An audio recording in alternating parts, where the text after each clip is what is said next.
Hi everyone, it's Henson Highlights. Today I'm going to be talking about 1955's to 1961's show, Sam and Friends. This was Jim's first show and it ran on NBC in Washington, D.C.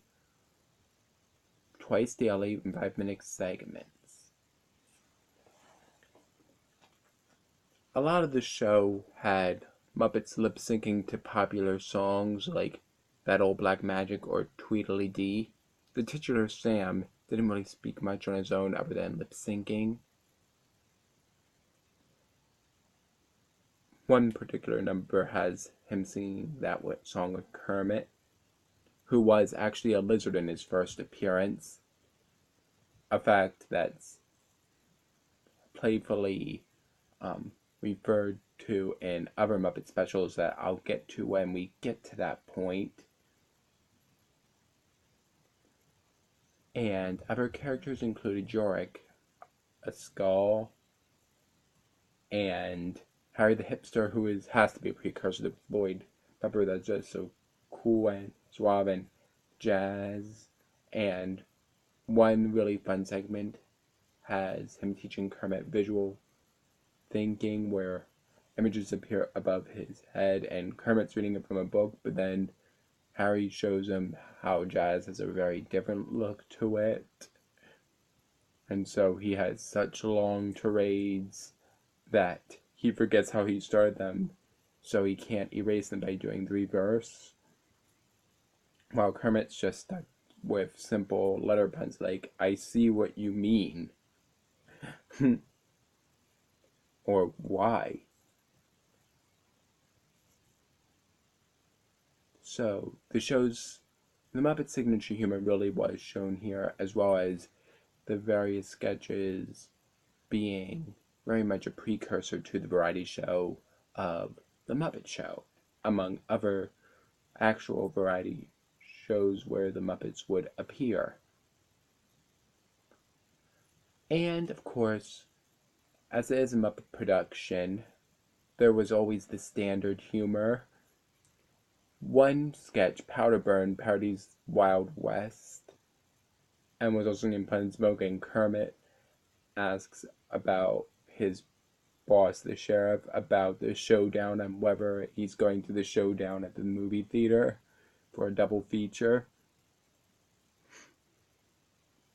This, among with the very satirical parodying of movie genres, really was a major focal point for Muppets later. Westerns in particular had several parodies on the Muppet Show. In the very first episode, we see one with Fozzie and Rolf, which again, I'll get to when we get to the Muppet Show video, which is a ways off, but still something to look forward to.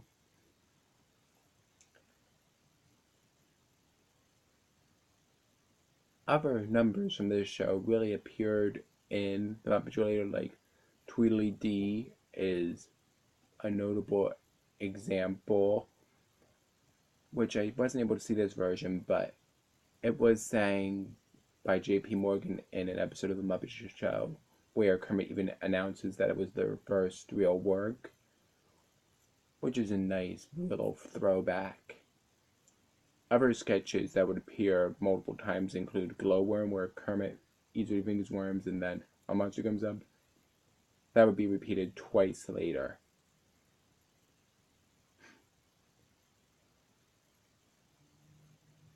Jim performed most of the characters, while Jerry Joe played a character named Henrietta, and Jane Henson, who would eventually marry Jim, played other characters for the show that are like whatnots, really minor.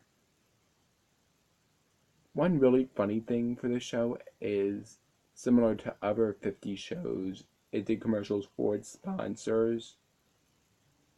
And that might not be strange in itself, but when you really think of the Muppets, they talk about SK meats, including chicken, sorry Camilla, and an even funnier one, pork, sausages, and bacon, and ham. And Kermit even does a song while playing his banjo, which by the way, another major staple of the Muppets starting here, way off from the Muppet movie, which was 20 some years later.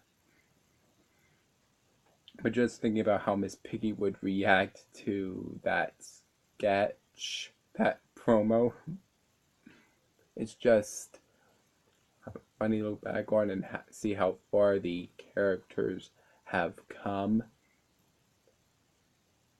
So, Sam and Friends was a really big part of Muppet history, not just being Jim's first show, but also shaping the style that would become so popular many years later. And as long as Muppets stick with this basic style while still exploring new things, I know we'll be enjoying them for years and years to come. Thanks again. We'll see you next time on Henson Highlights. Yay!